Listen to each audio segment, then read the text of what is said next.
I appreciate you. My name is Vince Dorado. I'm the host. My next guest, episode 4, is Dwight Davis. This is. I feel like we've already done a podcast since we've been around each other. We just never recorded it. We Yeah. had some good stuff. Yeah, I think it is. Probably some unaired things we weren't allowed to probably say, but a lot of things you can. I just know we always talking, so I'm definitely used to talking to you. So, Yeah. So this won't feel like an interview. Yeah. It feels like we're just having a conversation. We're just recording it now for the world to hear our take on life. You were a Division I athlete. You were mid-major and Power 5. So take us through your running career a little bit. My running career, as far as just me personally running track, I started sort of young, around 12 years old. I ran for a youth club in Miami.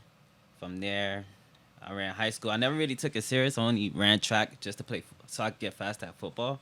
Um, but around my 10th grade year, my coaches started to see something in me that I didn't see in myself. Cause I was strictly focused on football and What position football? receiver. I started off at DB, but then I moved to receiver. I was always good at football. Football was like my first sport. Yeah. But going into my 11th grade year, I had some momentum because I just ran 49.02. So I was like, okay, I'm doing something. And then my 11th grade year, I ended up winning states. So it was just like a big deal from there. And then my senior year, I finished top 15 in the nation. Versus like football, I wasn't really top ranked. So I decided to go with track as far as taking it to the college level. But just like my as far as coaching, I always wanted to coach, even when I was playing Little League football. Yeah. I just thought I was gonna coach football. Every time I look at my coaches, I used to be like, I can't wait till I'm there. Even though I wanted to play in the NFL, all this stuff, I just couldn't wait till I'm at a position where I could coach student athletes or coach anybody. So, that's how I really got into it. I mean, I didn't know I was gonna be a track coach. Just knew you wanted to coach. You wanted to Yeah. kind of give back, and the lineage you came from. The pedigree and who coached you. And I felt like, when it comes to like a family tree of coaching, the apple doesn't fall far from the tree. So, you're not trying to get that coach that you knew, but if you got an athlete that was coached by him that had success, that was similar what I wanted to be around and I liked. Yeah. And that's what came off, and I haven't been disappointed one at all. It's been great. I always say I have the best JUCO experience ever because I spent my JUCO years at Alabama. 2 You years, feel me? yeah. 2 years there, and I transferred Tide, to right? Roll Tide. The football games are amazing. I feel like everybody should at least experience it one It's a time. different world. Different vibe, different. And not to get off subject, I've been to the stadium and the statues. I remember it reminds me of Mortal Kombat, like the Mortal Kombat 1, where they have the statues of all the fighters. Yeah. When I first saw Saban, and I'm like, these guys have statues of them. Greatness. As far as just Alabama, it was just my first 2 years. I was kind of just trying to have fun. Also try to keep my grades up. But the experience there was amazing. I mean, the competition there is out of this world. Top level. Easily. Top level. Every single meet. You don't have a day off. So you definitely got to be on it. And then the coaching there was different from what I was used to. Killer Kane. Yeah, Killer Kane. He was the man. Barton. I didn't realize how great Coach King was until I left Alabama. Yeah. I was like, oh wow, really had an amazing coach, and you don't really realize these things until sometimes you don't have it. But when I went to USF, the experience there was totally different. It was kind of less traditional, like Alabama. Alabama had a little bit more school spirit. USF didn't, because I feel like USF is more technology based. But USF offered me opportunities that I feel like I would have never gotten at Alabama. And I feel like I was more of a contributor on the track and field team at USF than Alabama. So USF was amazing too, man. I joined a fraternity. Yeah. I did a lot of things at USF that I probably wouldn't have done at Alabama. So it's definitely been a blessing to be able to experience those two institutions and be able to give back at this level. So it's cool. Okay, so you finished with South Florida. Mm-hmm. You don't get right into coaching. You kind of you got into an aspect of what coaching can be, like recruiting, the cold calls and things like that. So you had a how many year hiatus at your job right out of college was? Well, I say this. Life hit me after college.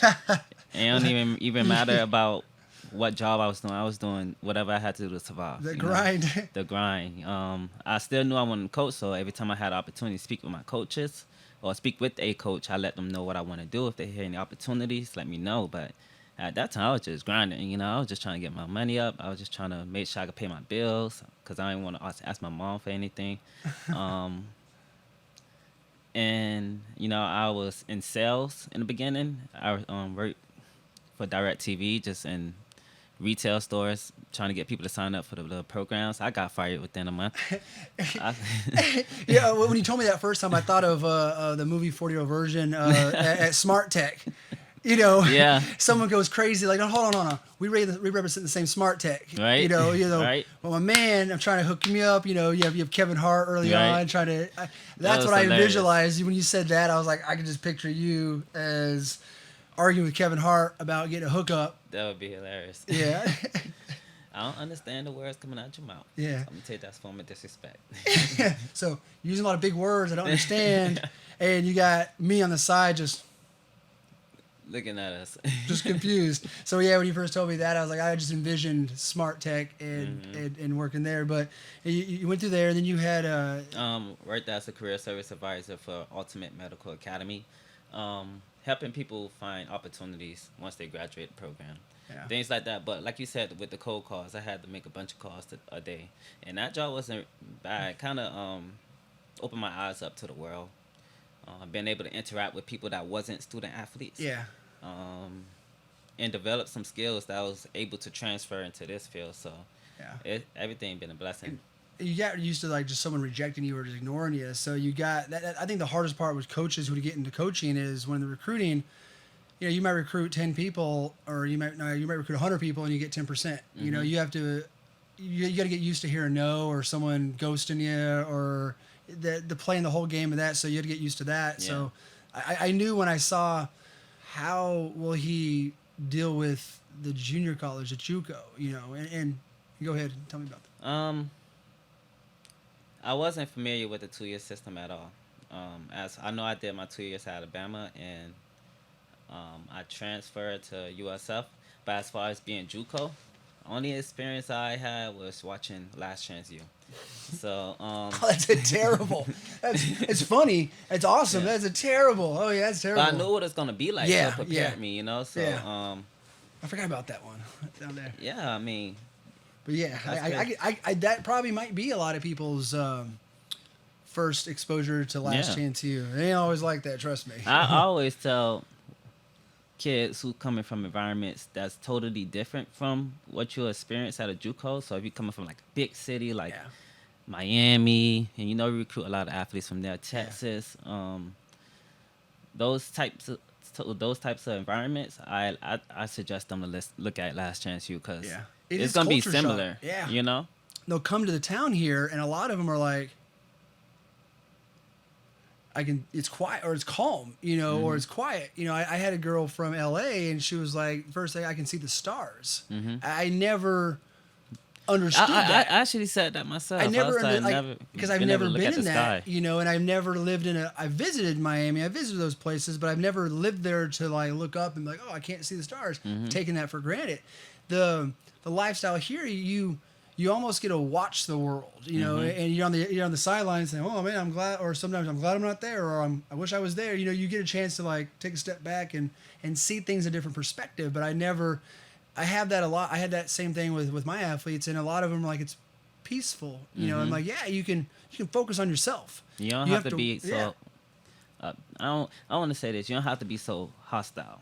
Yeah. Because when you come from them big environments, and you come from them big cities, it's a hostile environment sometimes. So you don't have to be so hostile. You can relax, you could calm, and you could focus on what you can do. And I knew coming into this situation, or coming into coaching at a 2-year, the focus never changed, no matter if you're at Alabama, no matter if you're at USF, no matter where you at, your first 2 years, you have to make sure you get them grades up. because it'll set you up as you leave. You know, I try to relate this to like you're the CEO of your own life. Like this is your chance to come in here, build your resume, build it, and use the surroundings and the things that we're able to offer kids. Use it to your advantage. You know, get yourself on the right path as you leave. So when you leave, you're able to open doors for yourself. Like you said, being at Alabama for 2 years, you were like at a junior college for 2 years, and you transferred to another one. You were able to kind of give that experience. So in a way, you were at a 2-year. Yeah. You know, so you understood the whole one place into the next. Yeah.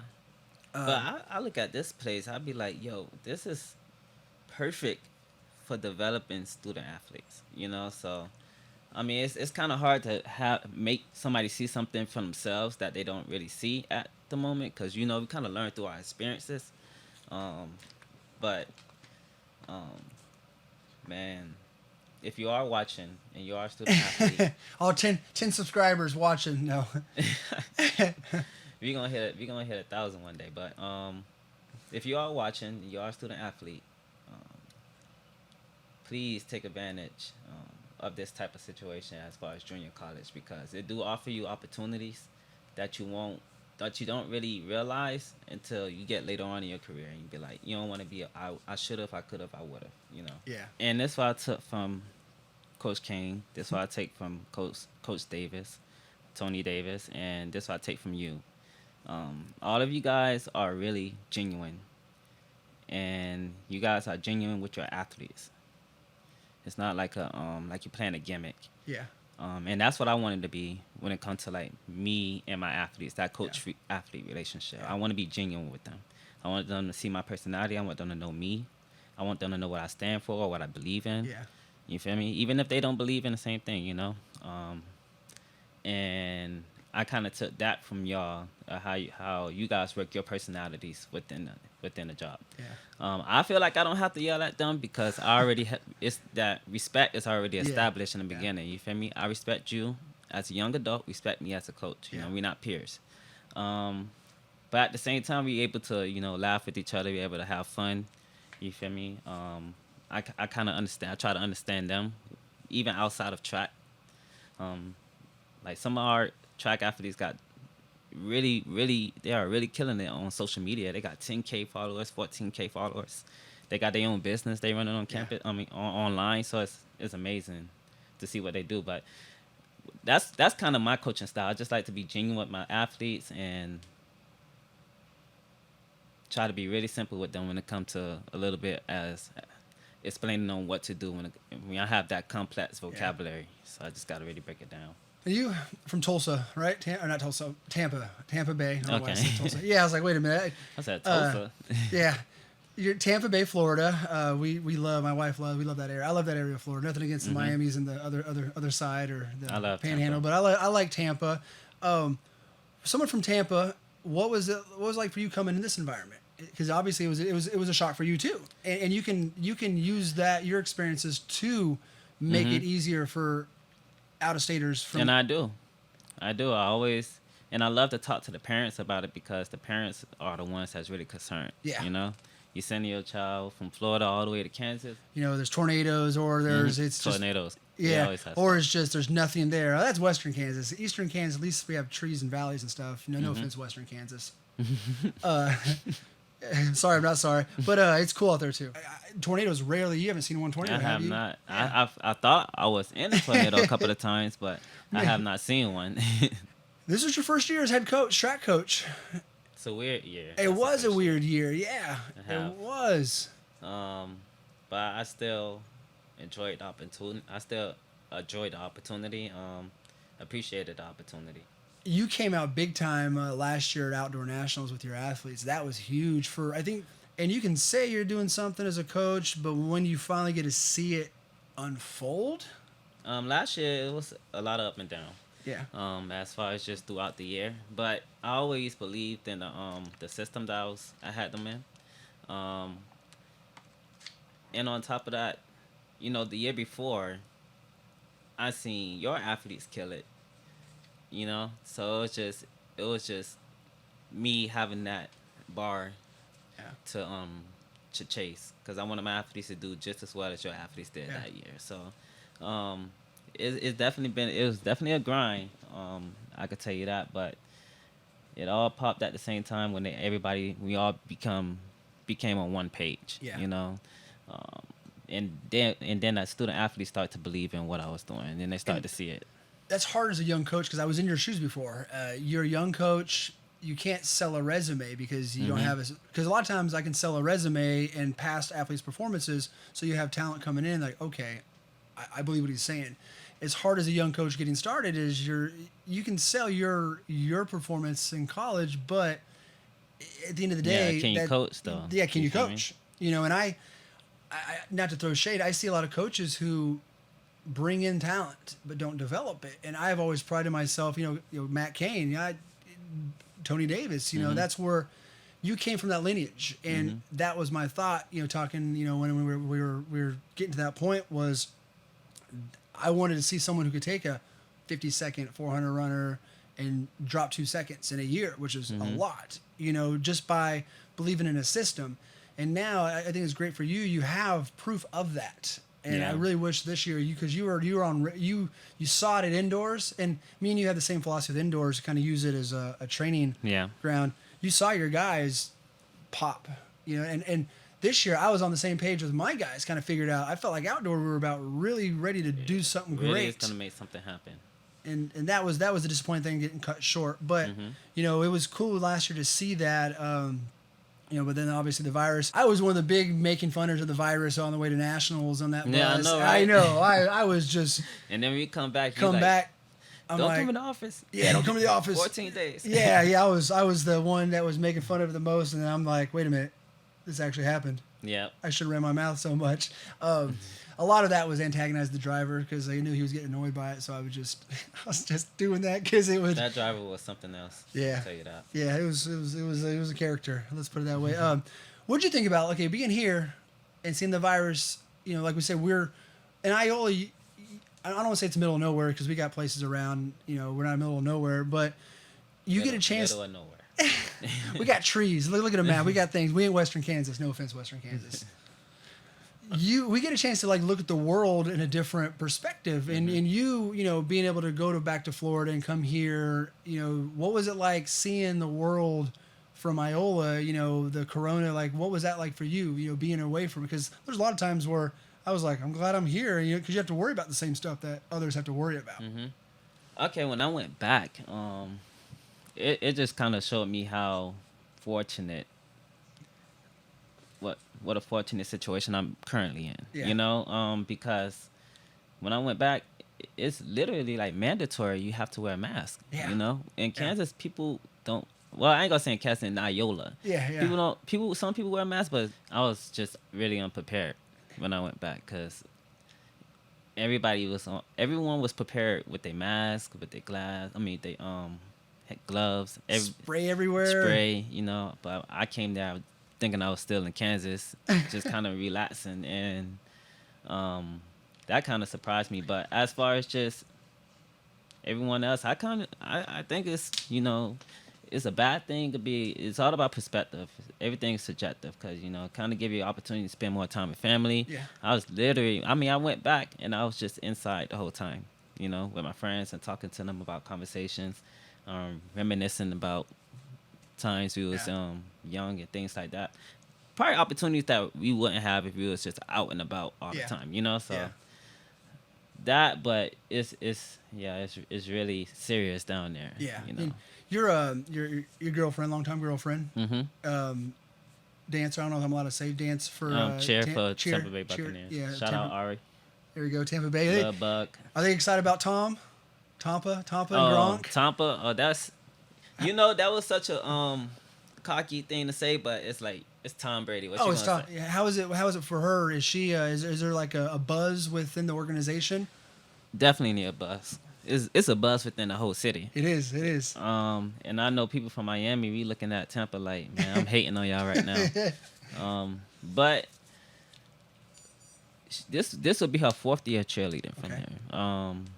And this year was possibly going to be her last year. So for her last year to be able to have Tom Brady playing quarterback, and then you got Gronk. Oh man, Gronk to me is the Tom Brady of tight ends. And he's got the defense. You got the defense. You have the defense. Yeah. There already, and he's got wide receivers. And a lot of wide receivers. And it's going to answer a lot of questions. Is it the system that he was in, or is it Tom? I know it's both. I get it. It's both. But you kind of get a chance to see them apart. The perfect world, and obviously, hopefully, 2021 brings us this. I know 2020 has been. Got to reset this. Got to put the controller down. Just reset it. It's still like I need to put in a cheat code and restart. But 2000. I would have been restarted this game. I feel like life. We got 21 off the stick early. Right. Back in January, as soon as Kobe 21 off the stick. We got 21 off the stick. As soon as January hit, we were like, yeah, we probably need to restart this. We didn't have any idea. But no, I think 2021, if it wants to bless us with a Tom versus Super Bowl. Belichick, Patriots, Tampa, Super Bowl. NFL make that happen. That would be amazing because my boy played for Patriots. So yeah, that's right. That's right. You got a chance to go to the championship game, right? Best game. Oh, it was cold too, wasn't it? It was so cold. I had gloves on. And I didn't even. They have this heater, the little heater blaster, the little flame, the little master blaster thing. I had my gloves in front of the heater, but I wasn't looking at my gloves because I was just turned around. And my gloves caught on fire, and it was so cold that I didn't even realize it was on fire. So 2K, who you roll with 2K? Right now I'm rolling with the Nets. I have to go with the Kyrie and KD. They might be back together with this NBA season. I don't know what's going on with them, but they might come back. They might be able to see them two together. That would bring some excitement to the NBA since the whole coronavirus thing. Yeah. Them, or even bring Steph Curry back if that's possible. Who you roll with Madden? Who's your go-to? Tampa Bay. Tampa Bay. I gotta get. The thing is, I'm just trying to get good with Tampa Bay before Tom Brady get there. So when Tom Brady there, I already know the plays. I know the system. There we go, the system. And be good. My go-to video game ended in 2014 with NCAA college football. I was a big college football fan. I love that. And Madden, I just could never get into. I don't know why. What's your go-to game though? I only play Madden. Only 2K. Play Madden. 2K. Unless they bring back Fight Night, then I'll play that. Fight Night. See, I'm Mortal Kombat 11. Mortal Kombat GTA because I'm wild like that. I hit the streets once in a while just to let the streets know that I don't mess around in GTA. Yeah.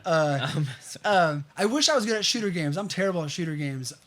I tried. I'll get picked off, and I got the headset. Blaine's good at shooter games, my son, and he beat me last night in Mortal Kombat 11. He's been playing quite a bit, and he just worked me over. The first time he worked me over, and I was kind of quiet. I don't want to say getting mad, but I was a little irritated that I couldn't even beat him at all. And then he would do the friendship thing on me. He wouldn't even finish me off. He would just friendship because they have these friendships in Mortal Kombat 11. Go-to music. What's go-to music? Do you moods? Is it constant? What are you listening to? Well, the tone of what I listen to is usually the same, kind of like melodic, calm, lyrical. Yeah. Unless I'm trying to turn up or something, then I'll turn on some more hype music. But as far as just hip hop, some R&B. R&B today is really different from what it was in the early 20s. Hey, I got raised 2000s. I got raised on 90s R&B by far. R&B groups. I mean, obviously, late 80s was Jodeci. You had New Edition getting in there. Then the 90s just blew up with R&B groups. Yeah. So I felt like I was blessed with being raised by R&B. R&B 90s, like there's nothing like it. And do they have R&B groups anymore? Groups? I'm pretty sure they do. I don't think they last long. No. Anymore. But they have a lot of hip hop groups. Yeah. Oh yeah. So I still listen to 90s R&B, and it's calming, and they got a song for every situation, every mood, every single situation. You got a lost girl, need to find a girl, need to convince a girl, or need to break up with a girl. Yeah, need to break up with a girl. You got a song and a move for everything, and a rhythm and a pace for it. But as far as just like my go-to, I have like go-to artists or go-to albums I go to. So right now I've been listening to Frank Ocean, Blonde. I've been listening to the new J Electron, your Jay-Z album that came out. I know you haven't heard these things because they literally just came out. You don't I, listen to music that just come out. Yeah, I laugh at this because the thing with junior college, I lose half my team every year, so I've been listening to the same Yeah. 90s hip hop and R&B, early 2K, nonstop. So no one can ever say, well, they can't say it now, but they probably see Yeah. this. They can never say, well, you listen to the same stuff over and over again because new people come in. They don't know. They don't know. But I also listen to Drake, Kendrick, and J. Cole. But your music is new to them. Yeah, it is. Even though it's old, it's new to them. That's why I do it. And well, I'll get to your top 5 here later on. I like the lyrics. I like anything that has innuendos or play on words or it make you like think or like he said that. Obviously, you're right. I haven't given this generation a chance just because I'm stubborn and I'm me. Now, obviously, if I'm driving the wife's vehicle around, I'm gonna find the bass that hits as much as possible so I can feel the song.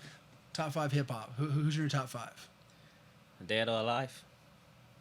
Doesn't matter. This is your top 5. This is yours. This is your opinion. Well, I'm gonna go like this. Number 1 is gonna be Kendrick. Number 2 is gonna be Jay-Z. Number 3 is gonna be Lil Wayne. Number 4 is gonna be Drake. Number 5 is J. Cole. Okay. Top 5. Well, let me do this. You have some let me mentions? replace J. Cole with Andre 3000. You see. And I'm gonna put it there. The first 2 are pretty stereotypical. I hate to say it. No, so it's Tupac, Eminem. Now, can I Method Man and Redman together? Yeah, that could be one. Okay, those 2, Meth and Red. Outkast. I like them both. Together? Like I'm just saying like on the same. Like you saying Bit Boy is the same level as. I'm gonna take them off. Okay, so I get back to 3. Nas. No, it's okay. It would have been Jay-Z, but I think Nas burnt him. When it comes to what I like lyrically, I think Nas just destroyed him with Ether. I like what Nas has to say. And then my thing with Nas is that he never on like a tough, like a really good instrumental. No. His verses are always better than the instrumental. I feel like I loved Kanye. That first album. When with his mouth wired shut, that song. I still listen. I listen to that song all the time. Through the Wire. Yeah, Through the Wire. Let me take Drake off and put Kanye there too. And Kanye today, I think he's better today than he's ever been. I just feel like a lot of things he say is controversial. Yeah. But as far as his music, I mean, I love his music. I think everything that he did is well thought. Literally like a whole minute, and then he'll come out and say something. Like he's a troll to some people. Like he's got more of a sense of humor than people give him credit for. Yeah. Like you see him like having a good time laughing, and as soon as he feels like there's a camera on, he like. It's crazy how you keep that smile. Like it just cuts straight off. It's like he's got a secret he knows that the world doesn't, and you're part of his world. That's funny. It's because I listen to them the most, in terms of the CDs I got, and Eminem. CDs. I know. I got the CD. My the Jeep I got doesn't have a CD player in it. I was like, what? No, I do. No, it don't. It don't. Yeah, it don't. Nobody on. I know. I know. Phone. My hustle in college was this was a hustle. I had a CD burner. It was a 2-disc CD burner. And I also had my laptop. I was illegal downloading music on. But I had guys come to my dorm and write their playlist, and they'd be like $2 for a straight copy, $5 for a compilation. So they go through my CDs. I got you see my playlist on my iPad or my iPod, like 5,000 songs of actual CDs. I mean, so you was really into music. I was really into music, very into music. Cool. So I had my hustle at college was making mixtapes for people, mix CDs for people. Well, I appreciate it, man. Thanks for taking the time to come up, and I look forward to our journey next year is going to be good. Yeah, you're gonna kill it. Let's make it happen. All right, appreciate it. No problem. Like and subscribe. Turn notifications on. Peace.